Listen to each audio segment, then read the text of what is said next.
You want to laugh your ass off. So Gary went out and got Dirty Work. And, Artie told the story this week. I don't know how many people heard it who are listening right now. Artie told the story about when they were shooting Dirty Work. Don Rickles, one of the greatest comedians, maybe absolutely on the planet. He's in the top 5 ever. These guys somehow got Don Rickles to be in the movie.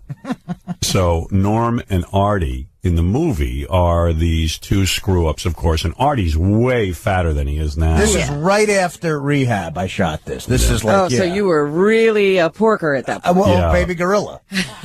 and it is so funny. They have the lineup of a bunch of guys who were working in a hotel. No, it's a movie theater. Oh, is that what that is? Yeah, we're working at a movie theater. Oh, okay. Yeah, so the guys are working. Norm and Artie are working in a movie theater. Don Rickles comes out. It's the funniest thing I ever saw. I'm actually going to watch Dirty Work now because if it's as funny as this, this might be the greatest. The movie must be funny because he's just telling us Don Rickles lines. We're dying. All I'm saying to defend Dirty Work is a lot of people love that movie. Everywhere I go, I sign DVDs, and a lot of people like it. It's got funny stuff in it. It's not a great movie, but it's funny. To give you laughs. Yeah, Chris Farley's in it. He's hilarious. Jack Warden plays our father. He's amazing in it. It's good. So Artie explains that the story goes, Don Rickles wouldn't even stick to the script because the script was so awful. But he couldn't make those lines funny. Well, he just was like, I don't know what I'm doing here. Yeah, he would just come out and start goofing on Artie and Norm, and he wouldn't even goof on them in character. He would just say, Artie and Norm, you're a big, fat, disgusting... Right, he'd goof on them as Artie and Norm. He would goof on Norm.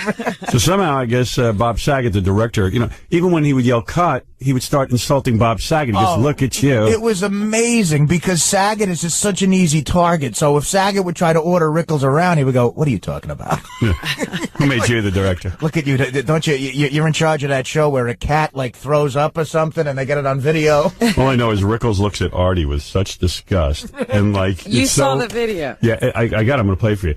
It's so genuine, There's no acting there at all. No. So he goes up to Artie, and it's so great, the scene, because all the kids who work in the movie theater marched out, and Don says, well, for the benefit of the two new guys. Yeah, we're the two new guys. We have to go through it now, and go and lecture you, because these two don't know what they're doing. Right. So you got to. It's really funny to see. I don't know. At one point, Don Rickles is talking to Artie's belly. It's just so great. Wait. All right. Everybody line up, huh? Line up. Don't be dummies. Just get in line. That's fine. Gentlemen, members of the National Office are coming here tonight for their annual inspection of this theater. Right now, I'm going to explain to you my managing style for the benefit of the new guys. So there you are, Tubby. Look like a bucket of lard on a bad day. You baby gorilla. Why don't you work a zoo and stop bothering people? Got a call yesterday from Baskin Robbins. They said that they're down to only 5 flavors. You're swelling up as I talk to you. Look at you. How's this? How's it doing? Hello, ice cream. Having a good time? Running around? Talking to his belly. What are you laughing at? Because I called your friend a fat pig, huh? You think that's funny? Oh, no, I was just laughing earlier when you were talking to his belly. You get a horse and live in the mountains someplace and don't bother anybody. Got a personality like a dead moth. Okay. The fun's over. Anybody messes this thing up for me tonight is through. Not only are you fired, your life is over. I'll see to it that you never work again and that you wind up tearing tickets off in Kuwait.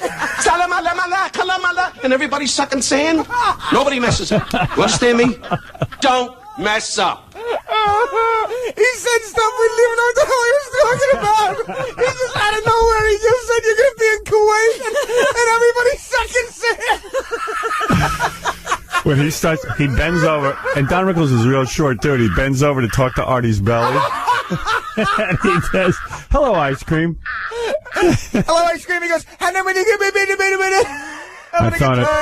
I thought it was real funny when you were talking to his belly. Yeah, I thought you were funny talking to his belly there. Did Norm ad-lib that line? Well, no, what happened was Norm couldn't stop laughing. So Right. Cut that in I later. eventually held it in. Right. Norm couldn't stop laughing, so they had to say, we have to acknowledge that somehow. So Rickles had to go, what are you laughing at? That may be some of the funniest stuff ever put on celluloid. Yeah. Let me tell you something. When he just out of nowhere started talking to my stomach, so that's why Norm started laughing. He's like, and so we had to say, we have to acknowledge this. So he goes, what are you laughing at? Because I called your friend a fat pig. but you had to see, he was on the set for 18 hours. The call time was like 6 a.m. Right. The call time was 6 a.m., and from 6 a.m. on, he had that Don Rickles energy of just goofing on people. Right. He goofed on Saget for 4 hours. That should have been the movie. This is the director. You had a hit. Yeah, this is the director of the movie. He's calling him an idiot. He's got because we shot in Toronto, Canada. What's that first line he says? Okay, you idiots, line up. No, He goes, Mark okay, don't be like dummies. don't be dummies. Yeah, don't be dummies. That just got me. All right, line up. Don't be dummies. But here's another great thing. So the key grip of the movie was this kid, a guy named Darcy, but he was a real guy's guy. What is a key grip? He's like he just lugs lights around, you Right. know. And a real guy's guy, like a construction worker kind of a guy, Canadian kid. And I guess he didn't really know who Don Rickles was. So Rickles, just because his name was Darcy, the whole time kept going, Darcy, how's Darcy doing? Kept calling him like gay. Kept going like, oh, Darcy. So he's just dancing around. And the guy Darcy goes, hey, what's this guy with the insults? And we're like, it's Don Rickles. Don't you know you're supposed to be honored when he makes fun of you? Dude, Don Rickles, that's what he does. He insults people. Don't you know it's an honor to have him call you gay? Right. You get going, Darcy. And meanwhile, you should just walk up and go, I don't even know who you are. Yeah, right, exactly. Yeah. You pound him in the ground with one of those lights. But he was... And then Don Rickles would be going, Frank Sinatra loves it when I make fun of him. Right. And he goes, well, I don't know him. He would tell stories about Sinatra. Then he told me, he goes, I go, you live in Malibu? He goes, yeah, I live in Malibu. He goes, you go out to L.A.? I go, sometimes. He goes, don't call me. And then afterwards, he goes, you were good in this scene. He goes, good luck with construction. Yeah. You were brilliant. He goes, you were great. Fantastic. Good luck with construction. Yeah. Your genius is unbelievable. What a riot that day was. 18 hours of just laughing our asses off. Oh. You know what we realized was Rickles has never did that in a movie before. We were like, we got Don Rickles, just let him go nuts like he does on The Tonight Show, you know? And He used to have a TV show called CPO Sharky. yeah, I used and to they, like that. Right. They scripted that all out. That was the Right. problem. Like, they tried to write like Don Rickles. And, hi, you dummy. They put right, exactly. It didn't work. And that's what we tried to do. And eventually we said, just do it, and we'll cut it into the movie. Say whatever you want. You know? Boy, did it work. Man, that's funny. Look at you baby gorilla. You're swelling up as I talk to you. I got to hear it again, if you don't mind. One last shot. Okay. All right. Everybody line up, huh? Line up, don't be dummies, just get in line. That's fine. Gentlemen, members of the National Office are coming here tonight for their annual inspection of this theater. Right now, I'm going to explain to you my managing style for the benefit of the new guys. New guy. So there you are, Tubby. Look like a bucket of lard on a bad day. You baby gorilla. Why don't you work a zoo and stop bothering people? Got a call yesterday from Baskin Robbins. They said that they're down to only 5 flavors. You're swelling up as I talk to you. Look at you. How's this? How's it doing? Hello, ice cream. Having a good time?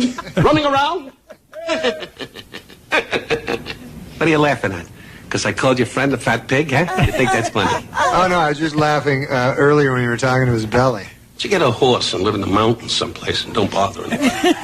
Got a personality like a dead moth. Okay. The fun's over. Anybody messes this thing up for me tonight is through. Not only are you fired, your life is over.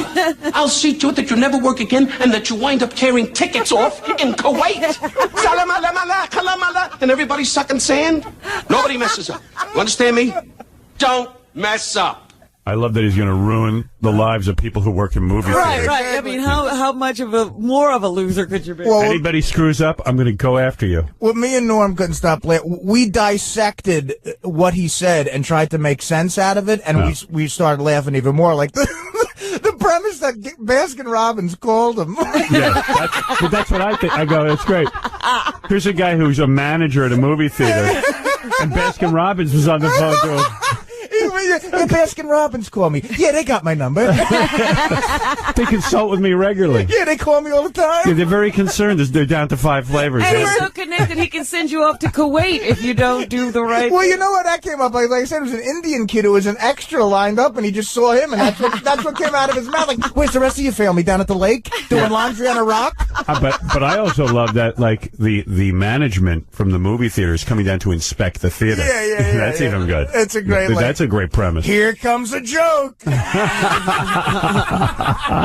Yeah, don't want to mess up in front of those people. Well, you know what me and Norm do is to get back at the guy. This is where the premise of the movie is we have a revenge for hire business. Yeah. So to Right. get revenge on the guy, instead of the regular movie, when the front office comes down, we put gay porn in. And we're both we put the gay porn on and the place is going nuts. They're all offended and stuff. And, it was called like Men in Black who like to have sex with other men or something. And I real quick peek at the screen, and Norm gets out his little thing like Weekend Update and goes, note to self, Artie just looked at the screen at gay porn. In the movie? In the movie. He says Artie? Well, no, he says my name. Oh, I don't okay. want to bore you with my name in the movie, Sam. But, and then I get all, no, I didn't look at gay porn. I had Rickles on my show one time. Yeah. And he came on. I was so excited for him to make fun of me. Right. And evidently, he was all serious and down. And Really?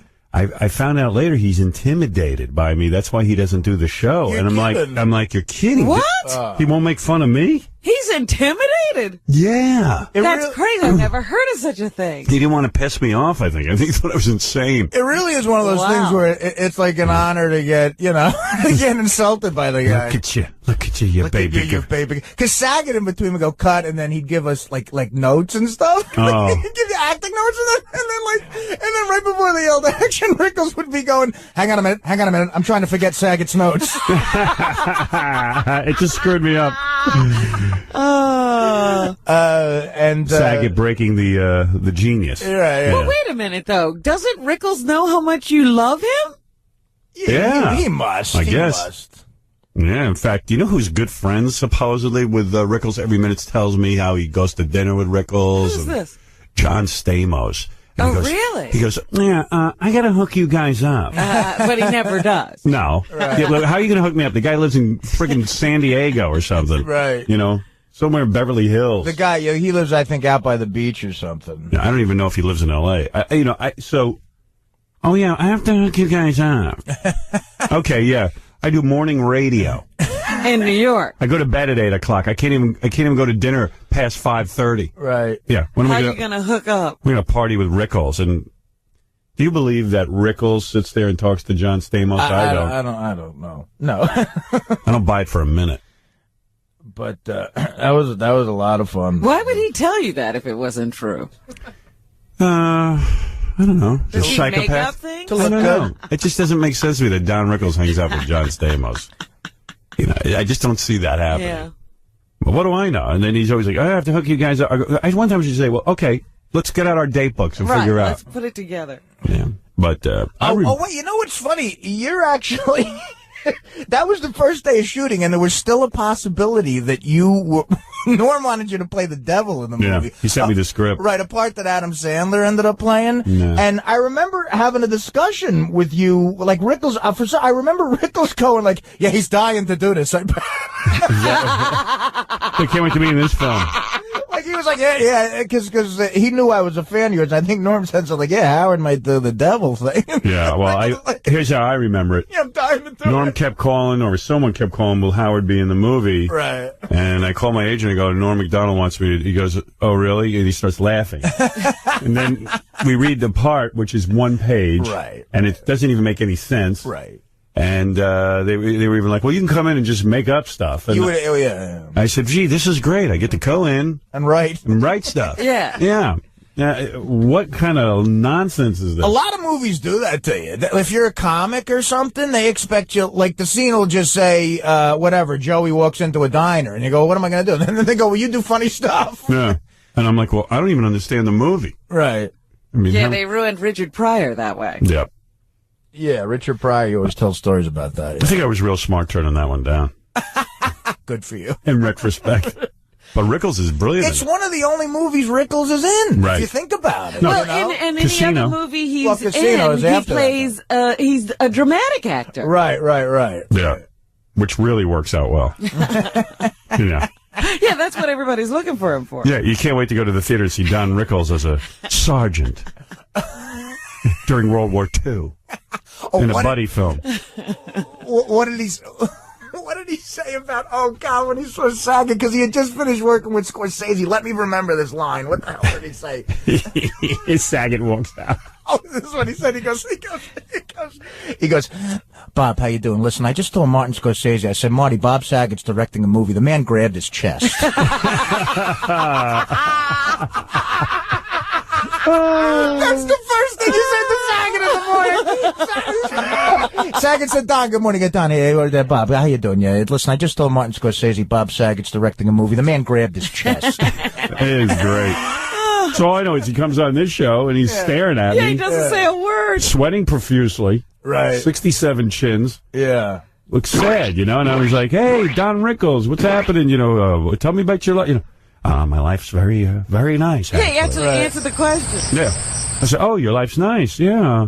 I'm waiting for him to unload on me, you know. You know what was Look weird? at your neck. You know what was weird? You know when he loosened up on the movie set, when the crew started laughing at him. Right. Without an audience, it might be weird for him. Yeah. Because Yeah, he well- feeds off of that. Well, you when know? he was on this show, Fred was staring at him. And you know how that goes. How can you be funny when that's There was no frivolousness. You're going to blame me for Rickles choking on the air? That's the biggest thing I've heard. My crew was Fred. And there was no laughter coming from it. Who's the wooden statue over there? Well, you have Quivers over there. He could have played to her. But here's a guy who is like a made man in show business. All these executives from MGM would show up. They can't do anything to Don Rickles. Like, you know, so he didn't care. Who's the guy sitting to my left that looks like Wild Bill Hitchcock? Look at these guys sucking sand. So this is the routine Rickles would have done had Yeah. Had he not been stunned. he not been stunned. It's hard to feel funny when you're talking to a wall. You know what? Years later, I saw That's Paul Lynn. him at a restaurant in L.A., and I felt like going up and talking to him and say, yeah, I'm the baby gorilla. I'm that big fat guy you yelled at for 17 hours on a movie. Remember me, the baby gorilla? Yeah. All right, we got to take a break. I didn't mean to spend so much time on Dirty Work again, but Hey, if you notice What that... a great movie it's turning out to It be. is. Guys, go rent it, by the way. I don't got a dime anyway. the fun is to watch it in sections, give it to us, and let us dissect it. That's what I'll do, because there's great sections. This is really the director's cut we're doing. Yeah, they should put this on a new DVD with this commentary. If you remember Norm, when we came on here to promote Dirty Work, Norm was so like he wasn't enthused at all. Norm was embarrassed to bring it up. He kept going like, I know, and the movie company was like, hey dude, you're there to like, you know, And he kept saying to me, listen, I don't have to promote anything. right, and you said Bob Saget directed this movie, and Norm went, yeah, Bob Saget, the great director. How did he end up with Bob Saget? I think they had known each other from stand-up, and Saget had directed a film about a drama, about his about his sister who dying had died. sister, yeah. And Saget's just the greatest guy, and I think he was good enough to direct something. And Norm saw the dying sister movie, thought it was funny. well, I think MGM thought it would be a good publicity thing. It's a director who could also do press, Yeah. like you would let Saget in here, and maybe you could do Letterman, which he did, Right. and that was fun. The other great Norm quote about it after it came out was everyone said it bombed, and Norm would go, what are you talking about? It made $1 million. Yeah. Let's see you make $1 million. Because that's a lot of money. Yeah. Yeah, how much did Gone with the Wind make?